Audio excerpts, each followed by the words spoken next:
આગળ વધ્યા અને હવે આપણે ચર્ચા કરીશું પૂર્વાંકરાના સીईओ अभिषेक कपूर अपनी साथ जुड़ा रहे हैं। Abhishek ji, good afternoon. और सबसे पहले तो बहुत बहुत स्वागत है आपका सीएनबीसी बाजार पर। ऑब्वियसली देखेंगे हम मई तक के जो आंकड़े आए हैं, इनफैक्ट मिड जून भी हम पहुंच चुके हैं। ओवरऑल सेल्स हम देख रहे हैं काफी एनकरेजिंग है।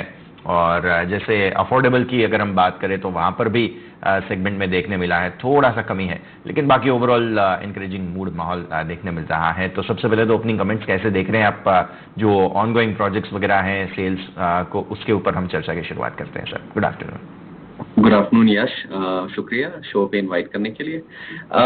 जो सेल्स का मोमेंटम है उसमें कोई परिवर्तन नहीं, इनफैक्ट मोमेंटम बढ़ा है और इम्प्रूव भी है। आज की डेट में अगर आप देखें, हमारा अफोर्डेबल हाउसिंग या आप जो मिड इनकम हाउसिंग का सेगमेंट है प्रोविडेंट के अंदर भी, उसमें कोई अफोर्डेबिलिटी, कोई सेल का चैलेंज नहीं है या स्लो नहीं है, उसमें अवेलेबिलिटी के इशू है। सो आज की डेट में अगर आपके पास सप्लाई अवेलेबल है, लॉन्च अवेलेबल है, तो जनरली आप देखेंगे सेल्स मोमेंटम काफी प्रोग्रेसिव और पॉजिटिव है।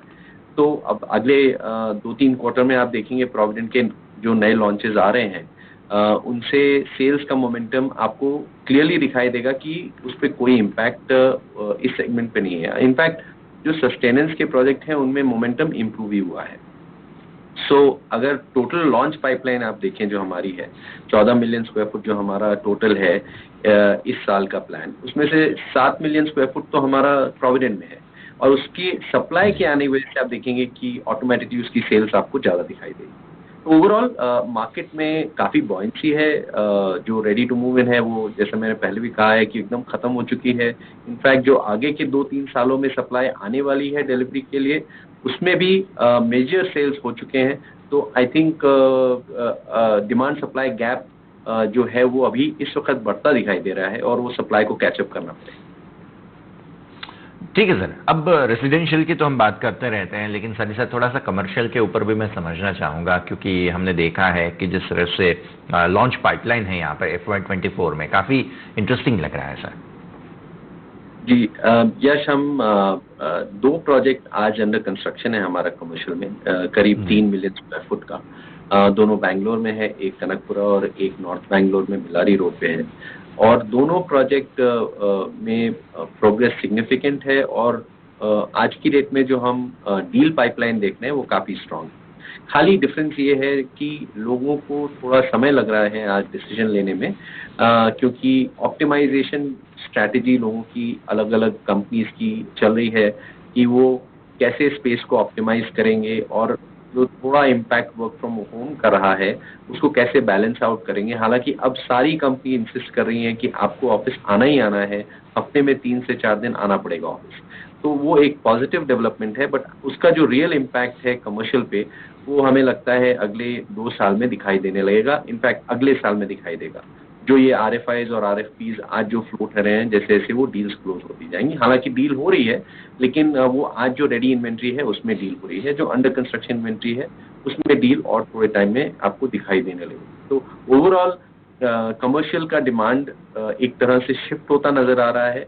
जो सेगमेंट्स कंट्रीब्यूट कर रहे हैं वो चेंज हो रहे हैं, क्योंकि ये जो हाइब्रिड वर्किंग स्टाइल है उसमें कुछ सेक्टर्स या सेक्शंस हैं जो कमर्शियल ऑफिस स्पेस को ज़्यादा यूटिलाइज करेंगे, और कुछ सेक्टर्स हैं जो शायद कम ऑक्यूपाई करेंगे। सो वो एक ऑप्टिमाइजेशन स्ट्रैटेजी सेटल होते होते आई थिंक आप देखेंगे कि काफ़ी काम होगा। और हमारे लिए as Puravankara we are clear कि हमको एक एसेट बेस बनाना है अगले 5 साल में। तो जैसे जैसे ये डेवलपमेंट होगा और हम नए इन्वेस्टमेंट्स लाएंगे कमर्शियल ऑफिस स्पेस में, ये स्टेबलाइज होता आपको नजर आएगा। ठीक है सर, अब हाल ही में हमने एक रिपोर्ट देखा था रियल एस्टेट के पूरे सेक्टर पे, जिसमें ऐसा कहा गया है कि पैन इंडिया अगर प्राइसेस देखें पर्टिकुलरली रेजिडेंशियल की, तो उसमें काफ़ी ज़्यादा इजाफा हुआ है। अब इसको आप कैसे देख रहे हैं, हमने कैसे इसको इम्प्रूव होते हुए देखा है, और साथ ही साथ हमारी रियलाइजेशन पे भी इसका असर हुआ है, हमने उसको भी इम्प्रूव होते हुए देखा है। तो पहले तो कॉस्ट जो हुई है रिटेल की पर्टिकुलरली अप हुई है, उसके बारे में, ये रिपोर्ट्स की जो फाइंडिंग है उसके बारे में बात करें, और साथ ही साथ हमारे रियलाइजेशंस काफ़ी अच्छे से इम्प्रूव होते हुए देखने मिल रहे हैं। इन दोनों पर आपके कमेंट्स हैं। जी, देखिए इसको दो कॉन्टेक्स्ट में देखना पड़ेगा। एक तो एक जनरल रियल एस्टेट साइकिल होता है जिसमें मार्केट और प्रोजेक्ट की वजह से एक इम्पैक्ट आता है। तो आज की डेट में मार्केट का क्या इम्पैक्ट है, डिमांड सप्लाई जो गैप एकदम बढ़ता जा रहा है, मतलब सप्लाई कम है और डिमांड ज्यादा है, उसकी वजह से एक अप्रिसिएशन हो रहा है। लेकिन वो अलग अलग ज्योग्राफी में अलग अलग तरीके से बिहेव करता है। जैसे आप सदर्न मार्केट देखें, बड़ा स्टेबल और स्टेडी ग्रोथ आपको प्राइस का अप्रिसिएशन का मिलेगा। जैसे अनलाइक की नॉर्दर्न मार्केट्स में, जैसे एनसीआर में आप देखें बहुत बड़ा जंप दिखाई देगा आपको। तो अगर आप ओवरऑल एवरेज देखेंगे तो काफी स्क्यू कुछ मार्केट्स की वजह से है जहां पे ज्यादा अप्रिसिएशन हुआ है, और वो थोड़ा नेचर उस मार्केट का डिफरेंट है देन मेनी अदर मार्केट। सो उसको market wise, location, geography wise उसको थोड़ा सा बाइफरकेट करना चाहिए जो आप उस चीज को एनालाइज करते हैं। जहां तक सेकेंड पार्ट है प्रोजेक्ट लेवल पे आप देखें कोई भी प्रोजेक्ट जब लॉन्च होता है तो लॉन्च से लेके कंप्लीशन के बीच में करीब 50 to 70% का अप्रिसिएशन होता है, और वो एक जनरल ट्रेंड है across the country. It doesn't matter कि वो किस लोकेशन में है, एक जनरल ट्रेंड है। तो ये इसकी वजह से भी आप इम्पैक्ट देखेंगे रियलाइजेशन पे। और जहां तक हमारा सवाल है, हमारा जो इंक्रीज हुआ है, प्राइस इंक्रीज हुआ है लास्ट ईयर में, वो 9 से 12% के बीच में रहा है ओवरऑल। और जो एक्चुअल एवरेज रियलाइजेशन जो आप हमारे रिपोर्ट्स में देखते हैं वो 19% दिखाएगा आपको, लेकिन वो इसलिए है क्योंकि मिक्स ऑफ इन्वेंट्री में चेंज है। जैसे पिछले साल हमने जो मिक्स ऑफ इन्वेंट्री बेची थी उसमें मिड सेगमेंट का ज्यादा वॉल्यूम बेचा था, या लोअर रियलाइजेशन प्लॉटेड में ज्यादा बेचा था, तो उसमें आपको एक एवरेज होने में आपको परिवर्तन दिखाई देगा। सो उसको भी थोड़ा सा डिटेल में देखेंगे तो उसमें आपको डिफरेंस नजर आएगा। But overall I think buoyancy है आंसर। प्राइस अप्रिसिएशन कंटिन्यू दिखाई देगा, और हमें लगता है कि अगला साल भी विच इज 23-24 आपको ये प्राइस अप्रिसिएशन रियल एस्टेट में डेफिनेटली कंटिन्यू होगा। लेकिन एक चीज, हाँ, अब एक चीज और, जी सर, किस जी सर, ब्रांड प्लीज के लिए होगा, किस ब्रांड के लिए होगा वो देखना पड़ेगा। ये जो अप्रिसिएशन है वो लिमिटेड स्ट्रॉन्ग प्लेयर्स के के बीच में है, बिकॉज डिमांड जो है वो स्क्यू और कॉन्सेंट्रेट हो रही है। सो एक आपको ध्यान देना पड़ेगा कि किस ब्रांड को आपको अप्रिसिएशन मिल रहा है। ठीक है सर। अब मैं वही एंगल के साथ आगे बढ़ना चाह रहा था, क्योंकि हमने देखे हमारे रियलाइजेशंस जो है वो काफी अच्छे से इम्प्रूव हुए हैं, प्राइस हाइक भी हमने लिए, उसका भी फायदा जो है वो हमें देखने मिल रहा है। लेकिन मैंने सेंटिमेंटल इम्पैक्ट इस बार नहीं देखा कि लोग जो हैं वो, एक जनरल फिनोमिनन रहता है कि जब भी रियल एस्टेट प्राइसेस बढ़ते हैं लोगों का डिमांड थोड़ा सा कम हो जाता है, लेकिन इस बार हमने देखा है कि प्रीमियम वगैरह में भी काफी अच्छा डिमांड रह रहा है, और साथ ही साथ लोग जो है वो ट्रैक्शन लेकर आ रहे हैं, चाहे प्राइस हाइक होने के बावजूद भी लोगों में डिमांड है। और साथ ही साथ रेट जो पॉज हुए हैं आरबीआई की तरफ से, उसका भी एक इम्पैक्ट यहां पर देखने मिल रहा है। ये सेंटिमेंटल चीज थोड़ी सी मैं लोगों का किस तरह से बहाव यहां पर है उसके बारे में समझना चाहूंगा सर। जी, इसमें दो फंडामेंटल चेंजेस हैं। एक तो ये कि पिछले आप 2 साल में देखें या 3 साल में देखें, रेंटल कॉस्ट ऑलमोस्ट 50% बढ़ी है। 50 टू इनफैक्ट कई मार्केट हैं जिसमें 70% बढ़ी है, विच मीन्स कि अब आपका किराया जो है अगर 50 to 70% बढ़ जाता है तो ईएमआई वर्सेस किराए का जो गैप है वो बहुत कम हो जाता है। तो आपको लगता है, प्लस प्राइस अप्रिसिएशन हो रहा है, तो कस्टमर को लगता है कि फाइनेंशियल डिसीजन वाइज वो परचेज करना ज्यादा प्रेफर करेंगे। एक फंडामेंटल शिफ्ट ये है। और जब जो आपने कहा, एकदम सही कहा कि इंटरेस्ट रेट अगर वो स्टेबलाइज्ड है तो उसमें उस एनवायरनमेंट में लोगों को विजिबिलिटी दिखती है कि हाँ भाई मेरा इंक्रीमेंट, इनफैक्ट ये सीजन आप देखें इंक्रीमेंट सीजन है, अप्रेजल्स हो रहे हैं पूरे across the markets, across the country, across the industries. तो उससे भी एक मैथ बैठती है कंज्यूमर की, बायर की, कि वो ईएमआई वर्सेस रेंट को कैसे देखता है और उस हिसाब से वो परचेज डिसीजन प्रेफर करता है। एक ही है। दूसरा ये है कि जो फंडामेंटल शिफ्ट हुआ है लोगों की साइकोलॉजी में कि ओनरशिप बेटर है देन रेंटिंग, क्योंकि अगर हफ्ते में मैं 2 या 3 दिन घर से काम करूंगा तो परिवार पूरा काम करेगा, तो कैसे आप मॉडिफिकेशंस करेंगे, आप कैसे मैनेज करेंगे, जो सोसाइटी का इम्पैक्ट है आपके एनवायरनमेंट पे अगर आप रेंट पे हैं वर्सेस अगर आप ओनर हैं और सोसाइटी मेंबर हैं, तो काफी डिफरेंस है। तो वो सब एक चेंजेस हुए हैं जो लोगों के साइकोलॉजी और थिंकिंग में हुए हैं, उसकी वजह से आप देखेंगे कि ये डिमांड सस्टेन हो रही है, और हमें जो ऑन ग्राउंड दिखाई दे रहा है ये कंटिन्यू रहेगी, ग्रोथ कंटिन्यू रहेगी। ठीक है सर, आपने अच्छे से समझाया। अब मैं समझना चाहूंगा थोड़े से प्लॉटेड प्रोजेक्ट्स के बारे में। क्या इसमें ट्रैक्शन देखने मिल रहा है, specially Chennai market? Because residential में एक ये भी रहता है लोगों का साथ ही साथ कि एटलीस्ट जमीन हमारी हो, तो उसके बारे में क्या एरिया, जो सेलेबर एरिया के ऊपर अभी जो सिचुएशन है उसको आप बताएंगे सर? जी बिल्कुल।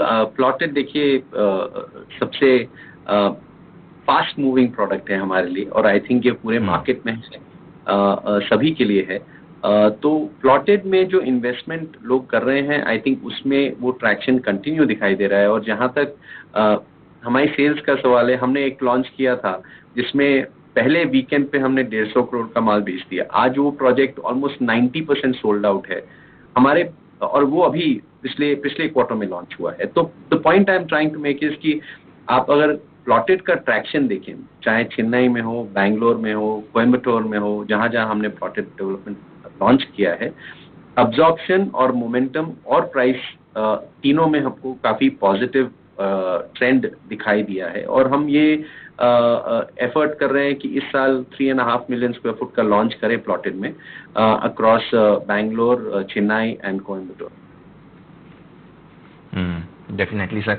अब आते हैं डेट की सिचुएशन पर। अभी क्या है स्थिति? और आप जो नए फंड्स वगैरह के लिए भी बात कर रहे थे, ऑलमोस्ट 7 to 8 क्वार्टर से हम देख रहे हैं कि सेम लेवल पर डेट अभी देखने मिल रहा है। जी सर। जी देखें, जो डेट का कॉम्पोजिशन है, थोड़ा डिटेलिंग ज्यादा इंपॉर्टेंट होती है। हालांकि आपको डेट दिखाई दे रही है सेम लेवल पे, जो उसका कॉम्पोजिशन है उसमें परिवर्तन हो रहा है। तो आज जो डेट हमारे पास है वो रेजिडेंशियल में कम होती नजर आ रही है। हम कमर्शियल एसेट बिल्ड कर रहे हैं, तो एसेट में जो वो डेट जा रहा है वो कैपिटल क्रिएशन हो रहा है, एसेट क्रिएशन हो रहा है। हम लैंड अनलॉक कर रहे हैं, नए लॉन्चेस कर रहे हैं, उसके लिए जो हम इन्वेस्टमेंट कर रहे हैं वो ऑब्वियसली डेट को सेम लेवल पे रखते हुए कर रहे हैं। तो जो यूटिलाइजेशन ऑफ कैश फ्लो है, जैसे लास्ट ईयर हमने 2250 करोड़ से ज्यादा का कलेक्शन किया, 31 करोड़ का सेल किया, उसका जो यूटिलाइजेशन ऑफ कैश है वो डेट रिड्यूस करने की जगह आप उसको लगा रहे हैं अनलॉक करने के लिए आपका इक्विटी और आपका प्रॉफिट्स और आपका मार्जिन, बिकॉज आप एक ग्रोथ मोमेंटम में है।